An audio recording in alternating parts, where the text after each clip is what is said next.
mtakatifu, lakini wapo watu wanaabudu mizimu, wanaabudu sanamu, wanaabudu vitu mbalimbali. Wengine wanatumikia uchawi, wengine wapo kwenye ulevi, wengine wapo kwenye uzinzi. Ni nani atakayewajulisha kwamba yuko Mungu anaokoa, kwamba yuko Mungu anaponya kupitia tatizo hilo?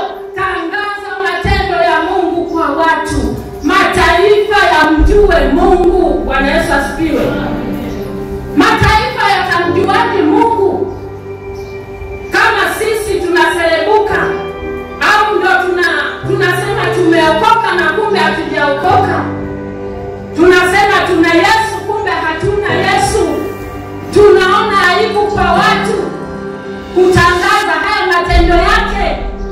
Waisraeli wayatangaze matendo ya Bwana, kwamba sisi tulikwenda utumwani, na tulipokuwa utumwani cha moto tulikiona, tulitumikishwa, lakini Mungu tulipokuwa utumwani alitukumbuka, akatutoa, akaturudisha kwenye nchi ya ahadi ambayo baba yetu Ibrahimu alimwapia, akamwambia nitakupa wewe na uzao wako nchi hii. Tulifika baharini, bahari ikawa kikwazo, lakini Mungu alifanya njia, tukavuka kwenye bahari. Bwana akatuokoa, adui zetu wakaangamia. Yatangazeni hao matendo kwa mataifa, yatangazeni hao matendo kwa watoto wenu, muyawekeze ili wamjue Mungu wao, kwamba Mungu wao ni nani au anataka nini. Bwana Yesu asifiwe. Mungu wao ni nani au anataka nini kwao? Bwana anataka rehema, anataka kutenda mema. Anataka rehema, anataka tutende mema. Bwana Yesu asifiwe. Ndicho anachotaka kwetu, hataki kitu kingine. Anataka tumwabudu yeye kwa uzuri na utakatifu, na tuyatangaze matendo yake. Mangapi Bwana aliyokutendea? Sasa mbona umeyakumbatia?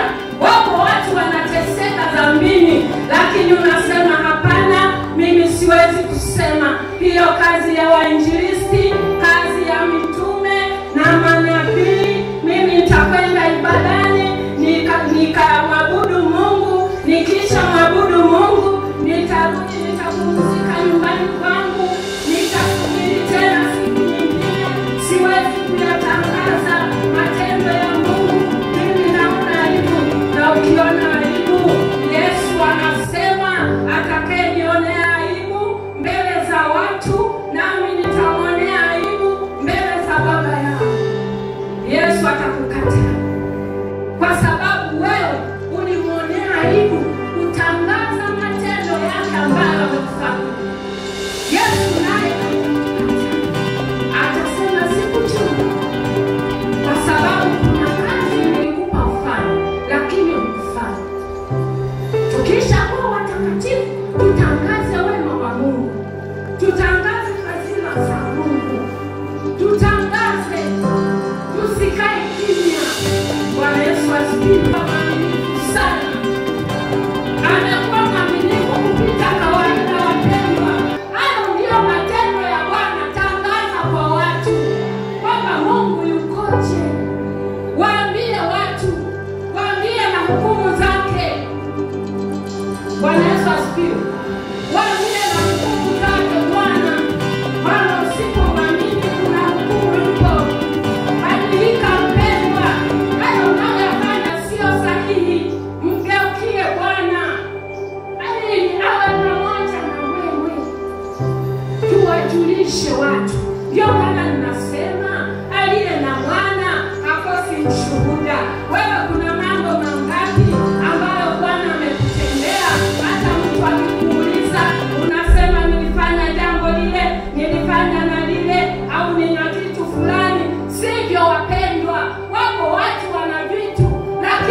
tunaishi kwa furaha kabisa, bila shida, bila tabu